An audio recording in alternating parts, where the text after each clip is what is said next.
নাটোরের গুরুদাসপুর উপজেলার দস্তরনগর, কুমারখালী ও পিয়াঘাট গ্রামে যেন আজ একটাই সুর, নৌকাবাইস নৌকাবাইস। শরতের শেষ বিকেলে নদীর পাড়ে হাজারো মানুষের ভিড়ে গ্রামটা রূপ নিল উৎসবের মেলায়। কেউ নদীর ঘাটে, কেউ পাড়ে গাছতলায়, আবার কেউ ছায়ায় দাঁড়িয়ে অপেক্ষা করছে কখন শুরু হবে গ্রামীণ ঐতিহ্যের সবচেয়ে উত্তেজনাপূর্ণ প্রতিযোগিতা, নৌকাবাইস 2025।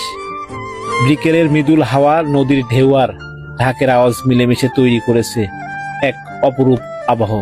কেউ হাতে পতাকা, কেউ বাঁশি বাজাচ্ছে, কেউ বা ও ভাই নাও দে ঘোরাইয়া কে তালি দিচ্ছে।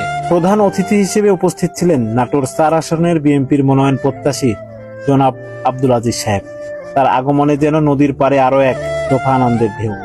দর্শকরা হাত নেড়ে অভিবাদন জানাচ্ছে, চারদিক থেকে ধ্বনিত হচ্ছে আজিজ ভাই জিন্দাবাদ, আজিজ ভাই জিন্দাবাদ। তিনি দর্শকদের উদ্দেশ্যে বলেন, নৌকাবাইস আমাদের সংস্কৃতি, আমাদের ঐতিহ্য। এই খেলার মাধ্যমে গ্রামীণ ঐক্য, ভালোবাসা ও পরিশ্রমের প্রতিচ্ছবি ফুটে ওঠে। তার বক্তব্যের পরেই নদীর বুক চিরে ছুটে চলল ডজন খানেক নৌকা। মাঝিদের একসাথে ছন্দময় বৌঠা জ্বালানো, ঢাকের তাল আর দর্শকদের চিৎকারে পুরো নদী যেন জীবন্ত হয়ে উঠল।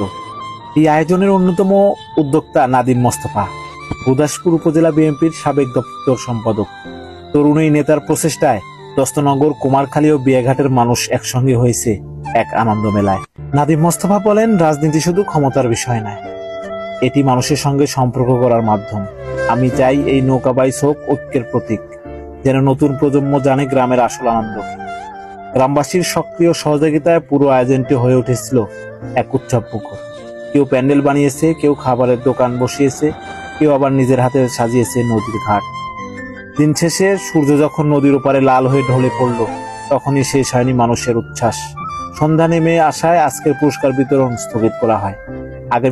আগামীকাল সকাল 10টায় অনুষ্ঠিত হবে ফাইনাল রাউন্ড ও পুরস্কার বিতরণী অনুষ্ঠান, যেখানে নির্ধারিত হবে এবারের চ্যাম্পিয়ন নৌকা।